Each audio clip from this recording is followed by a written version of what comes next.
Gesto de Gestão. Olá, bem-vinda, bem-vindo! Esse é o Gesto de Gestão, o podcast da administração de escritórios de advocacia. Esse que vos fala é o Alexandre Lupe e quem falará com você a seguir é André Porto Alegre. Aliás, a iniciativa dele, esse podcast, o André que é jornalista, especialista em gestão legal, falo da Compasso Colab e o André diretamente do seu chiquérrimo escritório. Olá, André, tudo bem? Tudo bem, olá Lupe, olá ouvintes, chiquérrimo nada. Se você fica aumentando as expectativas dos nossos ouvintes, né? Lupe, nesse gesto de gestão, nós vamos falar sobre algumas iniciativas que combinam escolas tradicionais do direito com empresas, né? Esse ano, estudantes de ciência da computação e de direito da Northwestern University deram a um grupo de líderes jurídicos uma amostra das suas concepções sobre o futuro do trabalho, né? Acho interessante, Lupe, que quando a gente fala sobre o futuro do direito, né, sobre essas iniciativas, a gente está falando para uma parcela bastante significativa da população brasileira, dos advogados, né, afinal temos aí um universo de mais de 1.200.000 advogados no Brasil, ou seja, então a gente está falando de um universo bastante significativo, né, de um curso muito procurado, temos aí alguma coisa como mais de 900.000 alunos regularmente matriculados nos cursos de direito. Então, esse é um universo que está bastante ativo. Você sabe que a pandemia, nós já falamos aqui, ela ensejou e sugeriu diversas discussões sobre o futuro do trabalho. Então, essa experiência que nós vamos falar, ela não fala só sobre o futuro do direito, mas ela fala sobre uma nova concepção do trabalho, né? Um grupo de alunos trabalhou com um escritório que chama-se McGuire Woods, é um escritório americano, foi fundado, olha só, em 1834. Eu sempre trago isso, Lu, porque eu acho muito bacana, né? Um escritório fundado em 1834 é um escritório que vai fazer 200 anos daqui a 14, 13 anos, né? 13 anos, né? Eu acho bacana, eu queria saber como é que vai ser a festa, né? Pois é. Eu acho que o gesto de gestão tem que estar cobrindo a festa de 200 anos desse escritório. Né? Mas vamos trazer notícia, sim, com certeza. Vamos, porque eu adoro trazer essas coisas. Né? Ele ocupa a 59ª posição entre os maiores do mundo e hoje trabalha aí com cerca de 933 advogados, teve uma receita última apurada no ano passado de 830 milhões de dólares. Então, esses alunos trabalharam com esse escritório e um hospital da área de Chicago, né? E exibiram uma ferramenta projetada para ajudar a padronizar as negociações para testes clínicos entre o hospital e as empresas farmacêuticas. O que eu quero que a gente aqui deduza disso é, olha a diversidade que você tem quando uma escola coloca alunos à disposição de um tradicional escritório que tem como cliente um hospital. Eu estou fazendo toda a lógica, né? Nossa, mas... Quer dizer, e essa experiência que você tem, né? Essa vivência que você tem, né? E um outro grupo de alunos, Lupe, não satisfeitos com isso, mostrou como desenvolveram um software. E aí um grupo de alunos, e estou falando de direito, um software que transforma documentos arquivados na Suprema Corte dos Estados Unidos em cartões de memória, né? A ideia era ajudar os advogados de um outro grande escritório, Warwick, que ocupa a 39ª posição entre os maiores do mundo, tem 990 advogados e uma receita, Lupe, de 1,1 bilhão de faturamento. Então, a ideia desses alunos, ao criarem esses cartões de memória, era ajudarem os advogados, olha que coisa que a se prepararem para argumentação oral. Você sabe, né, Lupe, os nossos ouvintes sabem, e você sabe tão bem quanto eu, que sempre a sustentação oral é um momento de muita tensão, né? Uhum. É assim como eu fico nervoso quando converso contigo, né, Lupe? Você faz a sustentação oral nesse podcast aqui. Faço, exatamente. Você faz as perguntas difíceis, né, Lupe? O pessoal acha que a gente prepara antes, mas, olha, às vezes não, né? Então você faz as perguntas. E isso para os advogados é um momento, e é um momento, inclusive, nas universidades americanas, com as simulações, etc. digital muito desenvolvido. No Brasil também, um pouco menos, né? E eu acho que é um pouco que a gente vai estar desse nosso bate-papo hoje. Mas olha que legal, os alunos criaram os cartões de memória para ajudar nessa sustentação oral. Então, achei interessante isso e queria trazer aqui. Só aí já deu quase um podcast, perfeito isso. E a gente está falando aí, né, André, de iniciativas práticas lideradas por alunos junto com grandes escritórios de advocacia e empresas. Agora, isso é uma tendência? Olha, Lupe, sim, deveria ser e deveria ser olhada com muita atenção. Os projetos que os alunos desenvolveram ao longo do semestre, né, e eu estou falando do semestre, o semestre que acabou agora, viu? Foi antes das férias deles, né, trabalhando com escritórios de advocacia e departamentos jurídicos. Olha só que a experiência fica sendo dupla, né, tanto escritórios como departamentos jurídicos das empresas são exemplos acabados da tendência na educação jurídica, né, as escolas estão preparando os alunos para uma visão do trabalho que prioriza a tecnologia, Lupe. Isso é uma outra questão que é importante a gente trazer, né? Ver que nos dois casos a tecnologia está embarcada nas questões, né? Então a gente vai ter que olhar com atenção para isso, né? Segundo o Roy Strom, que é um jornalista, um colega meu, especializado na cobertura de grandes sociedades de advogados, o envolvimento no programa da Northwestern com escritórios de advocacia como o Warwick, o McGarry Woods, né, o Meyer Brown, o Reed Smith e outros tantos, né, mostra que a Big Law está colocando valor nessas habilidades para futuros advogados, ou seja, valor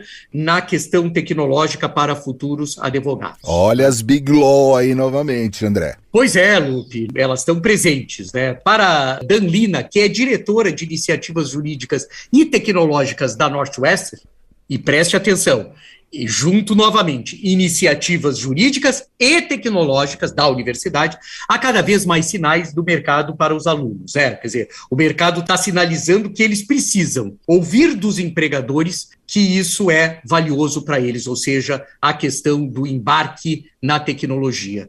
E se é para ouvir, né, empregadores, né, Lupe, nada melhor que ouvir as Big Laws, né? André, eu não quero fugir do assunto aqui, a gente tem muita coisa para tratar ainda, mas assim, só vamos refrescar nossa memória aí sobre as Big Law? Vamos, Lupe, acho importante isso porque é um tema que está recorrente, né, e sempre esse binômio boutique e Big Law, né? Big Law é o termo que o setor jurídico nos Estados Unidos usa para descrever os maiores e mais bem-sucedidos escritórios de advocacia, e os advogados que ali trabalham também são normalmente chamados de Big Law. Alguns desses grandes escritórios de advocacia têm mais de 1.000 sócios. A gente já viu aqui exemplos aqui em cima, né? E se espalham pelos Estados Unidos e pelo mundo, né? Nem todos os escritórios do Big Law operam nesse nível maciço do mundo, por exemplo, pois há muitos escritórios de advocacia que contam como parte de Big Law, que são contados como Big Laws, muito por conta do prestígio, né? Ou os parceiros de capital, os investidores que têm, no caso, isso muito maciçamente na Austrália, Inglaterra, e hoje nos Estados Unidos, alguns estados americanos permitem que existam investidores, e a receita que geram. Então, também, o Big Law é um sinal de sucesso, né, Lupe? Por exemplo, você é um Big Law do rádio brasileiro, Lupe. Eu queria deixar declarado aqui que você é um Big Law, né? Generosidade sua, essa aí. Sobre diversos aspectos, Lupe, você é um destaque, né? Normalmente, porém, o escritório Big Law emprega mais de uma centena de advogados e oferece isso sim, Lupe, por isso que também os melhores salários do setor, né? Estudantes de direito, Lupe, das melhores faculdades dos Estados Unidos, eles sempre almejam uma entrevista nos Big Laws com o objetivo de se tornarem um associado, né? Começa isso como associado de verão, que é como eles chamam, né? E, eventualmente, ele faz uma carreira no escritório, e isso é muito relevante, né? Os grandes escritórios de advocacia tendem a oferecer serviços jurídicos mais abrangentes, então os Big Laws não são de nicho, então oferecem em várias áreas de atuação e principalmente no direito corporativo, né? Os clientes são grandes empresas de investimentos ou empresas familiares, né, ou famílias efetivamente endinheiradas, né? É muito apreciado, né, sob o ponto de vista nos Estados Unidos, nas Big Laws, essa capacidade de influência, né? A quantidade de responsabilidade e de pressão que esses escritórios defendem, né, dão origem ao entendimento de por que os associados tendem a receber salários muito altos. Então, até a questão da remuneração, Lupe, ela está intimamente ligada com a responsabilidade e também com os eventuais burnouts, viu, Lupe? Vou te adiantar aqui, estou preparando um gesto de gestão sobre uma incidências de burnouts, né, de advogados com trabalho excessivo e responsabilidades excessivas. Esse vai ser um tema que eu sei que você gosta, que eu sei que você está atento e que a gente vai estar falando. Então, isso é o cenário da Big Law no mercado americano. Boa, André. Obrigado. Então, vamos voltar, né? Como é que você vê as faculdades? As faculdades têm visto esse processo? As faculdades de Direito vêm acrescentando cursos destinados a fomentar, né, nos Estados Unidos, as habilidades tecnológicas, pelo menos desde o início da década passada. 50 escolas já ofereciam programas de prestação de serviços jurídicos já no ano passado, né, e de acordo com o índice de inovação criado pela própria Lina, né, que é a diretora de inovação e tecnologia, né, então ela já tinha identificado que isso acontece em 50 escolas do mercado americano, que não é pouca coisa, viu? É bem expressivo esse número, então a Lina já tinha nos contado que isso realmente estava incorporado. Essas iniciativas, muitas vezes, encontram resistências. Aí é curioso, né, nos próprios escritórios de advocacia, porque eles são vinculados a um modelo de negócio que ainda privilegia a cobrança de horas trabalhadas, etc. e tal. Então, alguns escritórios, às vezes, oferecem resistência, né, a usar a tecnologia que, sem dúvida nenhuma, Lupe, economiza o tempo nos projetos. Mas é uma resistência, viu, Lupe, completamente não vai dar certo, tá? Já vamos avisar, vamos fazer um programa em inglês, então, para avisar para os nossos ouvintes americanos. No way. Que não vai ser assim. Mas aplicar essa crítica à totalidade das grandes bancas é uma análise cada vez mais ingênua, ou seja, nós vamos fazer um programa para pouca gente, tá? As sociedades de advogados, essas sociedades que resistem, enfrentam uma ameaça daquelas que têm foco em tecnologia e que ajudam os clientes a fazer um trabalho jurídico com mais eficiência. Por isso, há uma lista crescente de estados americanos, incluindo a Califórnia, que estão considerando abrir alguns serviços jurídicos para não advogados. Isso é uma coisa curiosa, né? Porque você acaba tendo programadores, viu, Lupe? Cada vez mais escritórios americanos contratam programadores para estar ajudando. Então, aquilo que nós já falamos em outros programas, né, até o livro da professora Gardner, né, da Harvard Law School, que é o Smart Collaboration, né, a colaboração inteligente de outros setores para os serviços da advocacia. E esse é um assunto delicado, né, André? Aliás, a gente já teve uma conversa sobre esses movimentos. Eu vou repetir uma pergunta que eu já fiz neste podcast. Isso é uma tendência? Não é uma tendência, não, né? Mas uma inclinação para a adoção de outros modelos organizacionais por parte dos escritórios de advocacia, né? Não chega a ser uma tendência, mas é uma inclinação muito forte e alguns grandes escritórios, né, cada vez mais estão aí à vistas de contratações de outras atividades, principalmente aquelas ligadas à tecnologia. O T-Shirt, que é o 41º escritório, maior escritório do mundo em faturamento bruto, estimado para o ano passado em $1 bilhão e conta com 960 advogados, possui um programa de certificação de inovação aberto para 40 profissionais que entram na sociedade. Então, ele já coloca, né, aberto. E quando eu falo isso, eu não estou falando que está restrito a advogados, não, tá certo? Então, ele já está preparando o pessoal dele para essa questão da inovação por meio de um programa. A iniciativa é em parceria com uma empresa, né, que chama-se Design Deal, e exige que o advogado ou os profissionais de negócios tenham aula por um semestre. Os alunos que terminam desenvolvendo uma solução para um cliente e um desafio real. Então, já se coloca o aluno também, Lupe, numa questão real. O nome do nosso episódio de hoje é Tendência no Ensino Jurídico, né? Eu quero trazer para cá o que está se fazendo lá fora, né? O programa de inovação do T-Shirt, desse escritório, ele é executado de junho a novembro, então falta um mês para ele acabar, tá certo? Tivemos essas informações direto da fonte, com os alunos lá estudando, e inclui 4 áreas de treinamento. Solução criativa de problemas, que todo mundo precisa, né, Lu? Opa! Entrega de serviços centradas no cliente, preços eficazes e técnicas de gerenciamento de assuntos, né? E olha que bonito isso aqui, alfabetização digital, achei ótimo, porque eu devo ser um analfabeto digital. Somos. Perto dessa molecada, somos. Cada curso desses tem 12 horas de aprendizado estruturado, né, assim, formal, e 12 horas, foi o que eles nos informaram diretamente de lá, 12 horas de pesquisa e investigação. Então é o seguinte, Lupe, o pessoal tá se mexendo, né? Tá se mexendo. E aí ouvindo você falar, eu acho que esse poderia ser o nosso gesto de gestão de hoje. O que você pensa? Eu acho ótimo, vamos estar antecipando, né, esse gesto de gestão aqui, eu concordo integralmente, né, e vou fazer um complemento então, Lupe, já que você me estimulou a isso, a essa informação. Na conclusão desse programa do Shirt, é incluída uma plataforma central, de novo plataforma, hein, se eu não me engano, no último episódio, né, no episódio anterior, falamos sobre plataforma no desenvolvimento profissional, sob o ponto de vista de um modelo de desenvolvimento profissional que ele usa para recrutar, treinar, avaliar e promover advogados. Esse modelo, tradicionalmente, contempla 4 habilidades: liderança, gestão, comunicação e relacionamento com o cliente. Observe, Lupe, que não está aqui tecnicismo na questão do direito.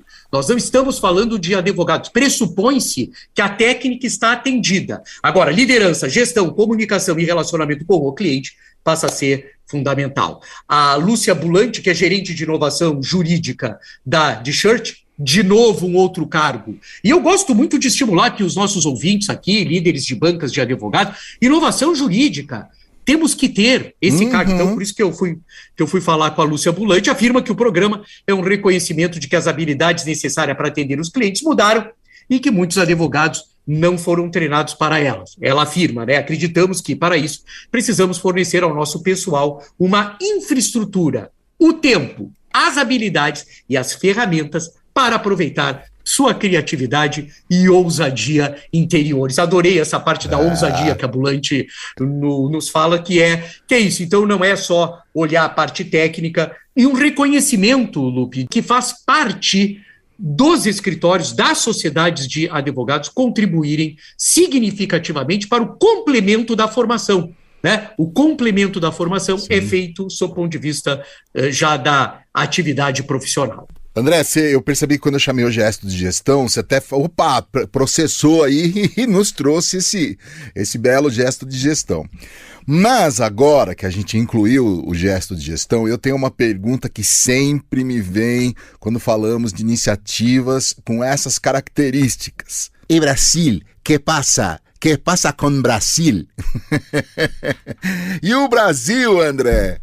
E você sempre me deixa nessa... Não é uma saia justa, né? Porque não estamos aqui para saias justas, mas realmente quando se lança um olhar sobre o Brasil, o que a gente percebe é um certo obscurantismo, né, da advocacia brasileira no que diz respeito às práticas dos grandes escritórios para promover inovação. Essa postura, acompanhada e reproduzida pelas escolas de direito, que, com escassez de exceções, não desenvolvem programas tecnológicos por meio de parcerias para o implemento de modelos, né, Lupe, mais eficientes de atuação. Então, na realidade, o que eu chamo de obscurantismo é, primeiro, por uma crítica constante, você sabe que eu sempre faço, que dos poucos dados que nós temos sobre a questão brasileira, né, e porque eu acho realmente que as escolas não contribuem junto com os escritórios e com os grandes clientes desses escritórios para essa eficiência de atuação em modelos mais tecnológicos. Essa persistente